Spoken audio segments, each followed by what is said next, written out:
조직신학의 핵심 주제 7가지 계속 살펴보고 있습니다. 먼저 왜 조직신학이 중요한가에 대해서 말씀드렸습니다. 조직신학을 공부해야 되는 이유는 성경 전체를 관통하는 일관된 체계를 제공하고요, 이단과 비성경적 가르침으로부터 자신과 공동체를 방어할 수 있게 되고요, 세 번째, 신앙의 균형과 성숙을 가능하게 하고, 그리고 설교의 명확성과 권위를 확보할 수 있게 됩니다. 설교자는요, 요거를 좀 공부를 해둬야 목사님 새 요한이 뭐예요? 이렇게 안 와요. 목사님 새 요한이 뭐예요?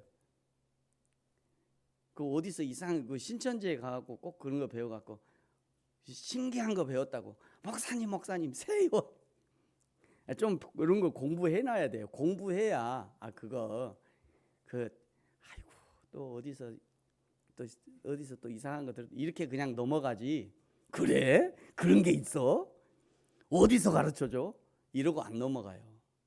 이게 좀 배워둬야 돼요. 기본적인 거는. 그래서 오늘 그걸 계속해서 지금 공부하고 있고요. 7가지 주제의 설교를 여러분이 꼼꼼히 듣고 나면 저와 여러분에게 이런 은혜들이 주어진다는 것이에요. 꼼꼼히 듣고 마음에 새기고 간직해야 돼요. 3가지. 꼼꼼히 듣고 마음에 새기고 그거를 간직할 수 있어야 합니다. 먼저 지금 다루고 있는 7가지 주제를 한 줄로 같이 한번 정리해 보겠습니다. 우리 같이 첫 번째 시작. 우리가 살아가는 세상은 우연히 존재하는 것이 아니다. 이 세상을 창조하신 분이 계시다. 실론. 두 번째 시작.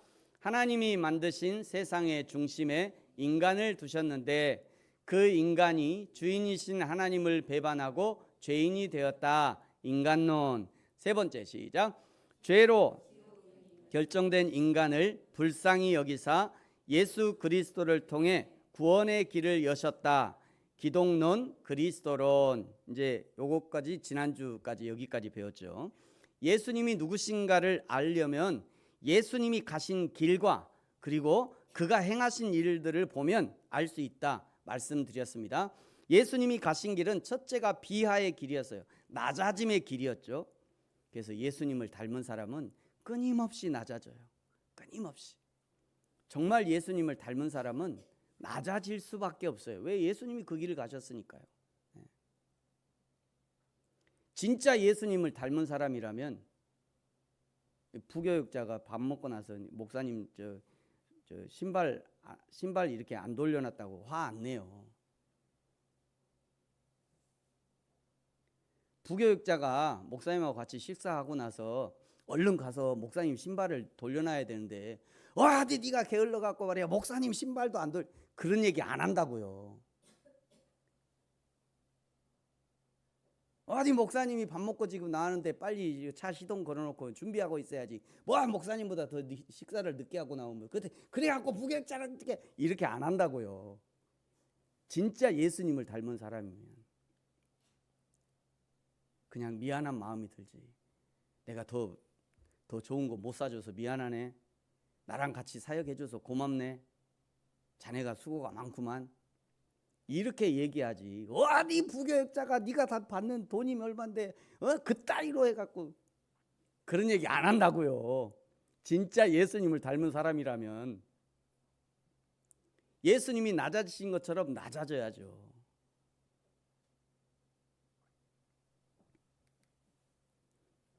죄송합니다.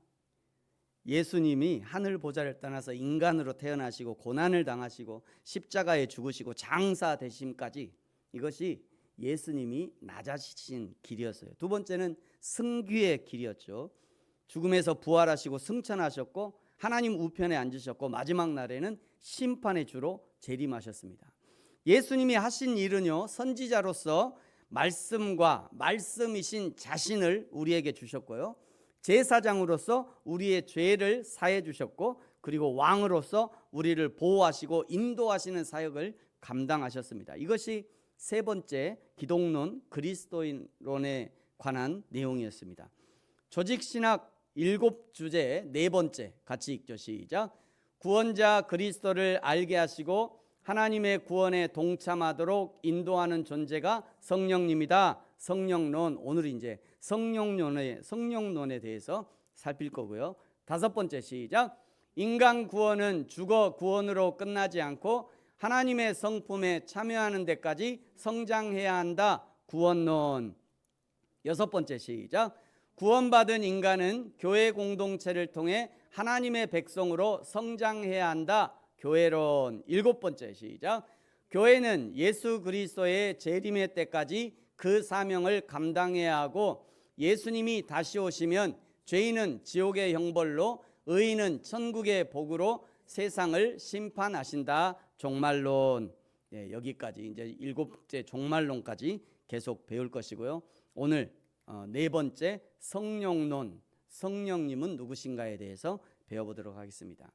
한국 교회 전체가 그렇다고 일반화할 수는 없지만 많은 신학자들과 목회자들이 지적하는 한국 교회에 나타나는 성령 하나님에 대한 오해 또는 왜곡된 인식의 대표적인 증상 몇 가지가 있습니다. 크게는 과소평가하고요, 오용하고 왜곡해요. 성령님을 과소평가합니다. 그리고 오용해요. 그리고 왜곡시켜요. 성령님에 대한 오해 첫 번째는요, 성령님을 말씀과 분리시키는 것이 가장 심각해요. 이게 가장 심각한 문제예요. 성령님을 말씀과 분리시켜요. 기록된 말씀보다 자기가 들은 성령의 음성을 더 신뢰하는 사람들이 있습니다. 그러면서 성령이 새로운 계시를 주신다 이렇게 말하죠. 이런 사람들이 자주 쓰는 말 중에 직통계시가 있어요. 직통계시, 하나님이 직통으로 나에게 말씀해 주신다는 거예요. 직통계시를 따르는 사람들의 특징 중에 하나는 성경 말씀을 잘 안 읽습니다. 이 사람들은. 왜? 직통으로 말씀하시니까. 성경을 잘 안 읽어. 자기에게 말씀하신 그 말씀의 성경적 근거를 찾지 않습니다. 그리고 성경 말씀을 깊게 보려는 노력을 안 하고요, 공부를 잘 안 해요. 신학교를 졸업하면서 공부도 졸업하는 사람들이요, 의외로 많습니다. 목회자들 중에요. 진짜 의외로 많아요. 신학교를 졸업하면서 공부도 졸업해버리는 사람들. 그 신학교에서 배운 것 갖고 몇십 년을 써먹은 사람들이 의외로 많아요. 그런데 진짜 전문가들은요, 끝없이 공부하더군요. 끝없이. 세미나만 있으면 쫓아다니고요, 새로운 기술이나 논문이 발표되면 바로 찾아보고 읽어보고 또 그것을 적용해보고, 그래서 의사나 목회자는요, 끝없이 공부해야 돼요. 끝없이.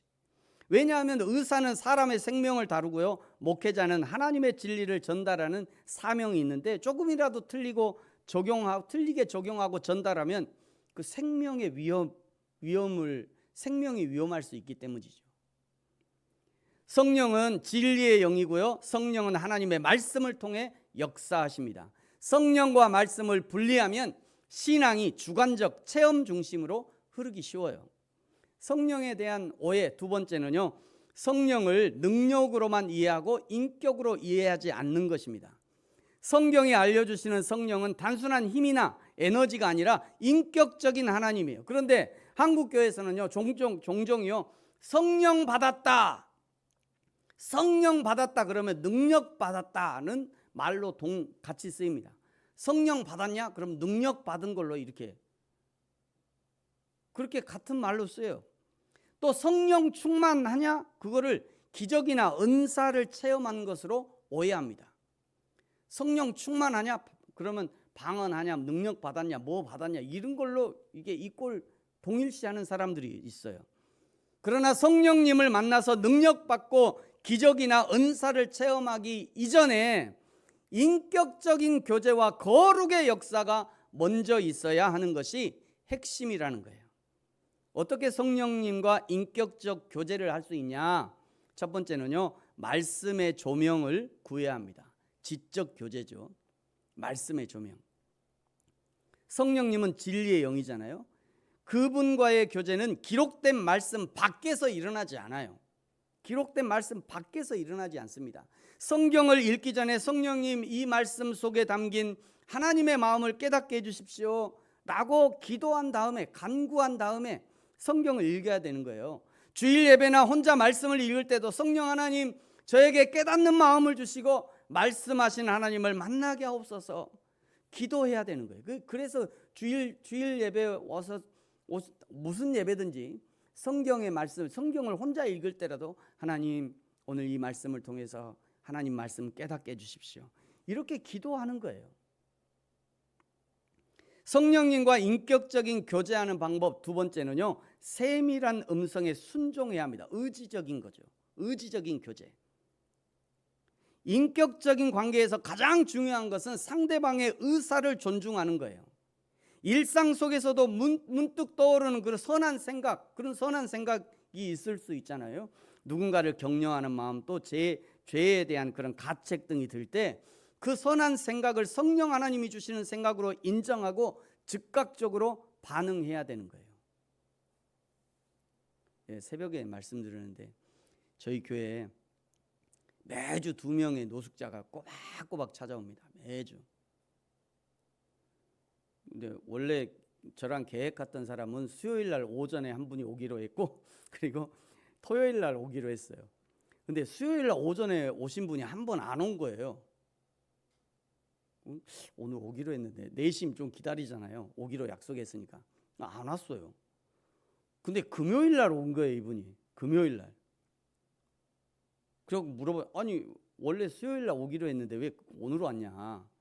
그랬더니 수요일 날 못 왔어. 오늘 왔다. 그래서 제가 좀 화가 났어요. 당신하고 나랑 약속한 거는 수요일이다. 당신이 아무 때나, 당신이 오고 싶을 때 아무 때나 오면 수금하러 오는 거다, 그거. 뭐 교회, 내가 당신은 뭐 교회에 수금할 일 있냐. 그거 안 되는 거다, 그거는. 당신이 수요일 날 약속했으니까 정확하게 수요일 날 오셔야지. 아무 때나 내가 가고 싶을 때 가면 안 된다. 물론 그렇다고 우리가 막 돈 많이 챙겨주는 거야. 돈하고 상관없어요, 이거는. 그건 약속인 거잖아요, 약속.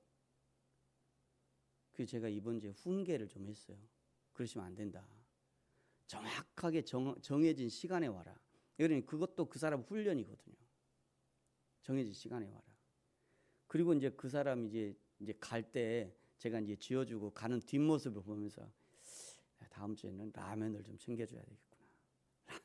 봉지 라면 있잖아요. 봉지 라면도 다음 주에는 내가 봉지 라면 좀 챙겨줘야겠다. 그 생각이 좀 들었어요. 그 생각이 그냥 문득 들었어요. 그래서 네, 다음 주에는 그 라면을 좀 챙겨놔야 되겠다. 그 생각을 하게 됐습니다. 여러분, 뭔가 여러분이 선한 생각을 하고 생각을 성령님이 주실 때 그를 성령님이 주신 것으로 인정하고 또 즉각적으로 반응할 수도 있어야 돼요. 지난주 새벽 예배 야고보서에 살펴보니까요, 야고보서 3장 13절에 이런 말씀이 있어요. 너희 중에 지혜와 총명이 있는 자가 누구냐? 그는 선행으로 말미암아 지혜의 온유함으로 그 행함을 보일지니라. 하나님을 안다고, 진리를 안다고, 하나님을 만났다고, 성령님을 만났다고 떠들지만 말고 자랑만 하지 말고 그 혀에는, 자랑하고 싶은 그 혀에는 재갈을 물리고 그리고 깨닫게 된 그것을 행함으로 보이래요. 하나님이 사랑이라는 것을 알았고 나를 사랑하신다는 것을 알았다면 그러면 나도 내 이웃을 내 몸처럼 사랑하라는 거죠. 섬김과 헌신과 전도와 선교가 하나님의 뜻이라는 것을 알았다면 그러면 실제 내 몸을 움직여서 섬김을 실천하고 헌신을 실천하고 전도하고 선교하는 것을 실천해야 된다는 거예요. 성령님과 인격적인 교제하는 방법 세 번째는요. 세 번째는 내 안에 계시는 성령님을 의식하는 겁니다. 이게 상시적인 교제죠. 상시적. 항상 특별한 시간, 특별한 기도의 시간뿐만 아니라 운전할 때나 일을 할 때도 성령님, 이 상황에서 제가 어떻게 하기 원하십니까? 하나님, 제가 지금 어떻게 말할까요? 하나님, 제가 지금 어떻게 행동할까요? 하나님, 제가 지금 이 사람 앞에서 무엇을 할까요? 하나님, 어떻게 하죠? 소금 얼마나 넣어요? 이런 것도 물어보세요. 설탕 얼마나 넣어요? 하나님, 제가 국 어떻게 하죠? 늘 상시적으로 날마다 옆에 엄마가 엄마 이거 어떻게 해? 하는 것처럼, 엄마 이거 어떻게 해야 돼요? 하는 것처럼 계속 물어보는, 상시적으로. 그래서 그 짧은 기도가 끊이지 않도록 하라는 거예요. 성령님을 헬라어로 어떻게 표현하냐면 파라클레토스 이렇게 표현합니다. 파라클레토스. 곁에서 옆에 곁으로 부름받은 자 이런 뜻이에요. 한자로는 보혜사죠. 보혜사. 보호할 보자. 보호할 보. 은혜를 은혜 했잖아요. 그래서 보호하시고 은혜를 베푸시고 사. 저 스승 사자잖아요. 가르치신다. 진리를 인도하는 분 이런 의미인 거예요. 우리를 보호하시고 도우시고 인도하시려고 우리 곁에 와 계시는 성령님을 꽂아 놓은 보릿자루처럼 손님처럼 대하지 말고 집주인으로 모시는 연습이 필요하다는 거예요. 연습을 해야 돼요. 연습 안 됩니다. 연습을 해야 돼요. 끊임없이 연습해야 돼요. 성령님과 인격적인 교제하는 방법 네 번째는요, 죄를 고백하라는 거예요. 죄를 고백하라. 하나님과의 교제가 막힌 것 같고 영적 냉랭함이 찾아올 때 내 안에 성령님의 마음을 아프게 한 태도나 숨은 죄가 없는지 살피고 즉각적으로 회개하라는 거예요. 관계의 회복은 정직한 고백에서 시작되는 겁니다. 성령님은 우리가 완벽해서가 아니라 우리가 정직하게 그분을 의지할 때 기뻐하시는 거예요.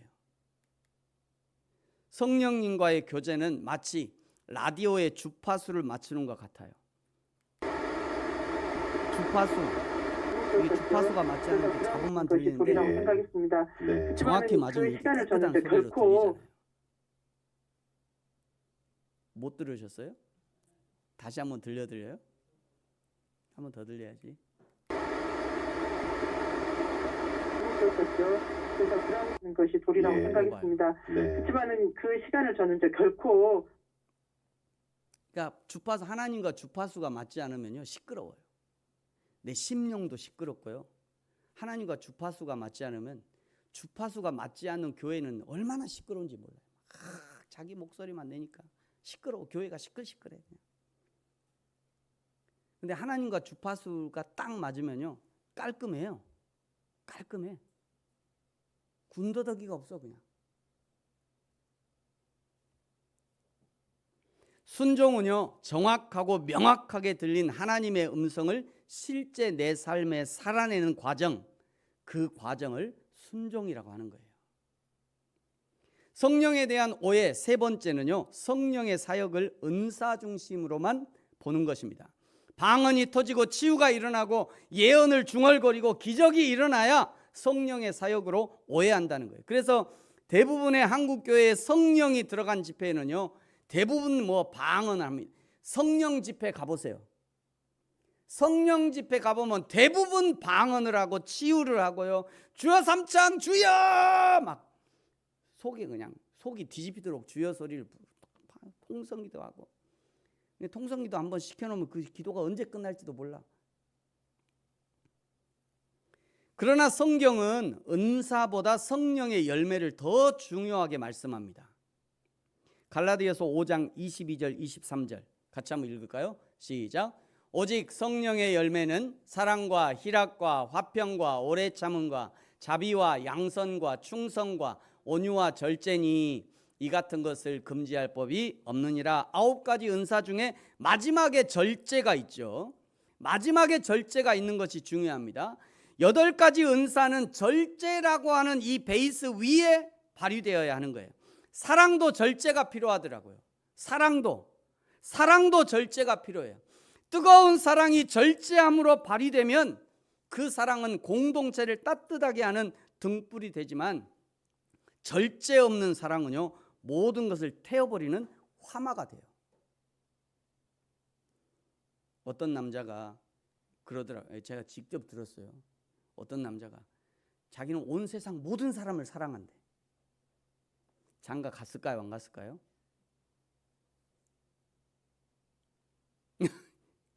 장가 갔을까요? 안 갔을까요? 자기는 온 세상 모든 여자들을 사랑한대. 자기는 사랑이 충만해갖고 온 세상 모든 여자들을 사랑한대. 그 장가를 가요? 못 가요? 그런 사람은 장가 못 가요.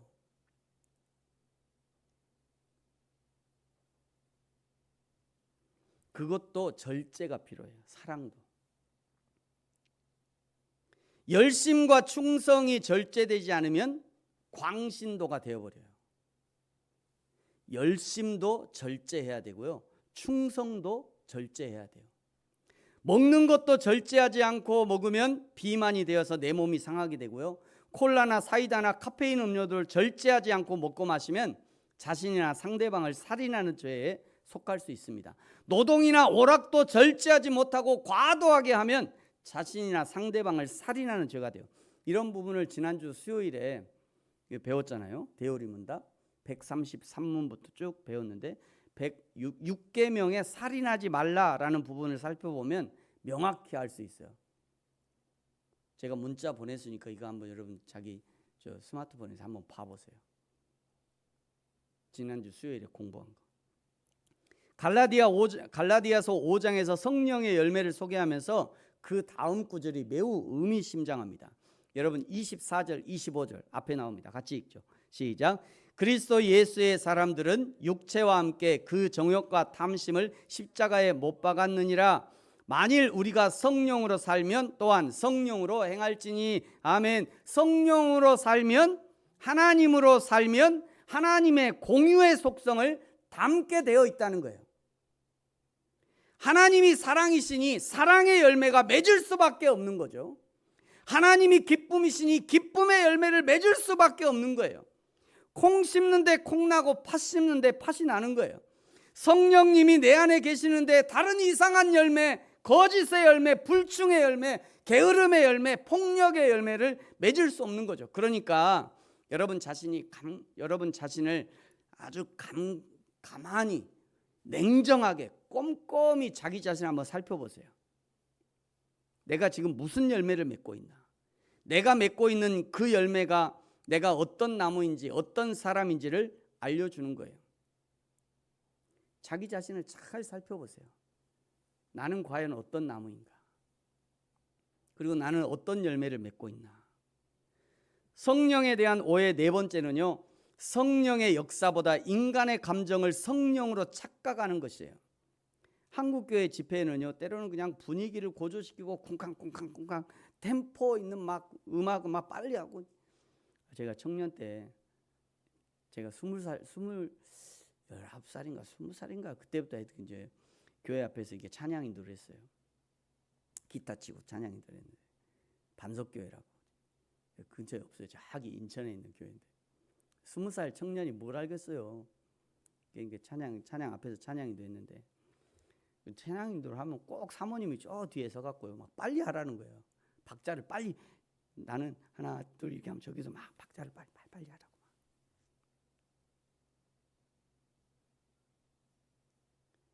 이제 그런 분들이 착각하는 게 있죠. 리더의 감정이 곧 하나님의 감정이다라고 생각하는 거예요. 그리고 뭔가 사람의 막 감정을 막 건드려 갖고 감정을 막 건드려야 뭔가 막 성령님이 더 역사하시는 것처럼 그렇게 실수한다는, 그렇게. 목사들이 자주 실수하는 부분이 바로 이런 부분이죠. 어떤 성도의 말을 듣고 자기 감정이 뒤틀리면 그것이 곧 하나님의 감정이 뒤틀린 것으로 대입해버리면서 자기의 거친 입과 행동을 통해서 하나님의 심판이 시행되는 것으로 착각한다는 거예요. 김문훈 목사가 딱 그런 케이스죠. 자기 감정을 절제하지 못하면서 그거를 막 부교육자한테 막 쏟아 부어놓고는 하나님이 하셨다고 그래요. 하나님을 망령되 일컫는 거죠. 그거는. 여러분 지난주에도 말씀드렸듯이 인간의 오염된 감정은요 거룩하신 하나님과 섞일 수 없는 겁니다. 자기의 오염된 감정을 표출하면서 이것이 하나님의 감정이다 하면 그것이 곧 하나님을 망령되 일컫는 거예요. 조심해야 합니다. 그러면 성령이 알려주시는 성령 하나님은, 성경이 알려주시는 성령님은 어떤 분인가? 첫 번째, 성령님은 삼위일체 하나님입니다. 성령 하나님은 단순한 능력이나 영향력이 아니라 인격적인 하나님이에요. 성부 하나님, 성자 예수님, 그리고 성령 하나님, 이 세 위격이 동일한 본질의 하나님이라는 거예요. 그러므로 성령 하나님은 생각하시고 말씀하시고 근심하시고 인도하시고 보호하시는 역할들을 하시는 거죠. 성령 하나님을 대하는 기본적인 태도는 어떤 거냐? 경외함이에요. 경외감. 경외감은요, 성부 하나님께만 해당되는 것이 아닙니다. 꼭 우리는 성부 하나님을 얘기하면서 하나님을 경외하라, 하나님을 경외하셔야 됩니다. 그럴 때 꼭 성부 하나님만 생각하는데 그렇지 않아요. 성령 하나님도 동일한 하나님이시잖아요. 그 성령 하나님을 대할 때도 경외함을 가지고 성령님을 대해야 되는 거예요. 성령 하나님을 향해서도 경외함이 있다면 이상한 집회에 가가지고 꼭 이상한 집회 가면 목사들이 꼭 이런 목사들이 희한해. 이러면 아주 성령님이 그리 가나 봐. 입을 타고 입바람 타고 성령님이 성령 충만할지어다. 자기가 명령하면 성령님이 들어가는 거예요. 그게 임파테이션. 그러면 성령님이 여기 있든 아니면 막 성령님이 여기저기 막 감전시키고 다니냐고요. 이런 짓 하지 말아야 돼요. 이런 짓. 성도들도 마찬가지예요. 정신 차리세요. 그런 목사님을 보면요, 꼭 성도들 중에 오메 우리 목사님이 아주 성령을 갖고 논다야. 목사님이 성령을 갖고 노는데 뭐? 야, 깜짝이야. 그런 분이 계셔요. 야, 저 목사님이 아주 성령을 갖고 노는데 뭐 하는 게 도대체? 막말을 하는 거죠. 그런 목사들 밑에 기어 들어가서 기필코 은혜 한번 받아보겠다고 그냥 머리를 들이밀고, 그러니까 정광훈 같은 괴물이 생기는 거예요. 소년보 같은 괴물이, 그 김문훈 같은 괴물이 그래서 생기는 거예요. 그래 대충 해서 그냥 성령님 후 분다고 뒤로 발라당 넘어지고 말이야. 임파테이션 한다고 아이고 이러고 있으니까 착각하는 거죠. 착각하는 거야. 성도들도 정신 차려야 돼. 목사들도 정신 차려야 되지만 여러분 성도들도 정신 차려야 돼요. 그런 목사님 오면 가지 마세요. 교회. 그런 목사님 부흥회 왔다고 하면 안 가야지. 그래야지 목사님들이 그런 목사들 자꾸 안 부를 거 아니에요. 그런 목사들 한번 부르면 구름대처럼 몰려 그냥. 그러니까 자꾸 부르는 거 아니에요. 정신 차리세요, 성도님들이.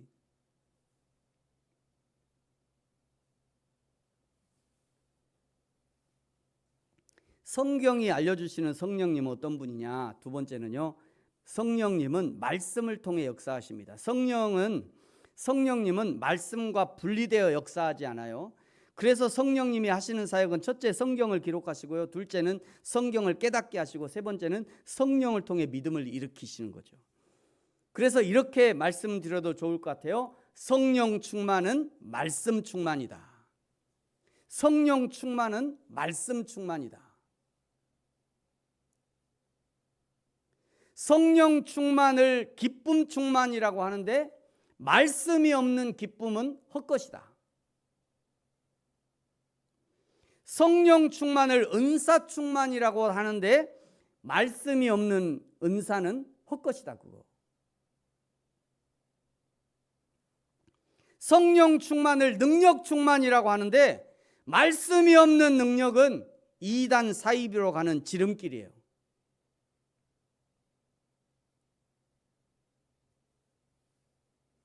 자기가 은사 많이 받았다고 하는 분한테 한번 가서 물어보세요. 그 은사 성경 어디에 나오는 거예요? 그리고 당신이 지금 이러이러한 은사를 발휘하는데 그거는 어느 성경을 근거로 하는 거예요? 한번 물어보세요.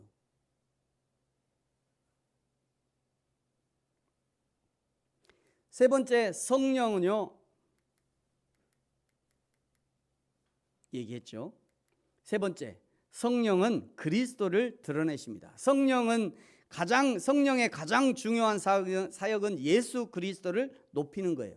성령은 자신을 드러내기보다 그리스도를 증거하고 그리스도를 믿게 하는 거죠. 예수님도 말씀하셨어요. 요한복음 16장 14절, 그가 성령이 내 영광을 나타내리라. 그러므로 성령 중심 신앙은 결국 그리스도 중심 신앙이 되는 거죠. 여러분 주위에 성령 충만한 사람을 보셨습니까? 그 사람은 분명 그리스도를 증거하고 있을 거예요. 성령 충만한 사람 보셨어요? 그 사람은 그리스도를 증거하는 사람이에요. 반대로 여러분이 그리스도를 증거해 보십시오. 성령 충만의 은혜를 경험하게 될 거예요. 막 사형리를 달달 외우지 못해도 옆에 있는 사람한테 예수님 믿어, 예수님 믿어, 예수님 믿으세요 한마디만 해봐요. 얼마나 기쁜지, 얼마나 내 안에 기쁨이 있는지 몰라. 네 번째는요, 성령은 구원을 실제로 적용하십니다. 인간의 구원을 성부 하나님이 계획하시고 성자 예수님이 구원을 이루시고 성령 하나님은 구원을 적용하시는 분이잖아요. 이 과정에서 성령의 사역은 무엇이냐? 첫 번째, 중생하게 합니다. 새 생명으로 거듭나게 한다는 거죠. 두 번째, 회심하게 합니다. 돌아서게 한다는 거예요. 거듭나야 거기 자기가 잘못 가고 있다는 걸 알고 회심한다는 거예요. 회심이 먼저냐 중생이 먼저냐? 당연히 중생이 먼저입니다. 죽어가는 사람한테 먼저 꺼내놓고 뭐 얘기해야지. 지금 빠져 죽어가고 있는데 너 예수 믿어? 예수 믿으면 건져줄게. 그러는 게 어디 있어요. 일단 건져놓고 예수 믿어 해야지. 그러니까 중생이 먼저예요. 중생하고 그 다음에 회심하고 그 다음에 믿음이 성장하게 됩니다. 그때부터 유턴한 후 회심한 후 믿음이 성장되는 거예요. 그 다음에 칭의에 대한 확신이 있어요. 믿음이 성장한다는 것은 하나님이 자신을 하나님의 자녀로 택해 주셨음을 믿고 확신하게 된다는 거죠. 다섯 번째, 성화가 있어요. 하나님을 닮아가는 거죠. 성화의 길을 걷는 거예요. 하나님을 닮아가는 것이고 하나님의 공유적 속성을 습득하게 되는 거예요. 이 모든 과정에서 성령님이 역사하는 거죠. 다섯 번째, 성령은요 성도를 거룩하게 하십니다. 성령은 지금도 여전히 지속적으로 이 성화의 사역을 감당하고 계셔요. 성령은 죄를 깨닫게 하고 죄와 싸우게 하고 성령은 그리스도를 닮게 하고 성령의 열매를 맺게 하는 거죠. 언제까지 성령께서 이런 사역을 하시냐? 성도의 삶을 다 마치고 성화의 삶을 다 마치고 하나님의 품에 안겨서 영화의 단계에 들어갈 때까지 성령은 쉬지 않고 성도 곁에 가까이 오셔서 말씀 그대로 보혜사죠. 보혜사 성령. 성령께서 보호해 주시고 은혜를 주시고 가르쳐 주시고 인도해 주시고 그 모든 성화의 전투를 함께 해주시고 승리의 길로 인도해 주시고 도우시는 역할을 하시는 거예요. 그렇게 성령의 도움으로 해서 우리의 삶에 조금씩 성화의 삶으로 변화되어져 가는 겁니다. 성령론 짧죠. 성령론을 마무리하겠습니다. 성령님은요 능력이나 파워나 은사가 아닙니다. 성령님은 삼위일체 하나님이시고요 우리 곁에 가까이 계셔서 우리의 성화를 도우시고 인도하시고 하나님 품에 안기는 영화의 순간까지 우리와 함께 하십니다. 성령님은 말씀으로 역사하십니다.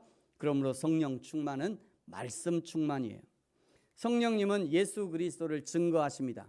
그러므로 성령 충만한 사람은 그 삶에서 그리스도의 향기가 묻어나게 되어 있어요. 묻어나게 되어 있어요. 여러분도 경험해 보셨죠? 가끔 저 사람하고 나는 아무것도 몰라. 아무도 몰라. 저 사람은 일면식도 없어. 그런데 왠지 저 사람 예수 믿는 사람 같아. 아주 희귀하게 그런 사람들 있잖아요. 가끔. 제가 언젠가 가끔 수요일에 말씀드렸던가요? 뭔가 막 TV에서 막 선한 일을 한 사람들 가끔 나오잖아요. 뭐 이제 그 박스 줍는 할아버지 리어커를 밀어주는 초등학생이라든지 나 그런 애들 보면 야 얘가 교회 학교 다녔으면 좋겠다. 얘가 어느 교회인지 모르지만 그 교회 다녔으면 좋겠다. 할머니들 뭔가 도와주는 막 우산 이렇게 우산 잡아주는 그 그림을 볼 때 아 이 사람이 그리스도인이면 좋겠다.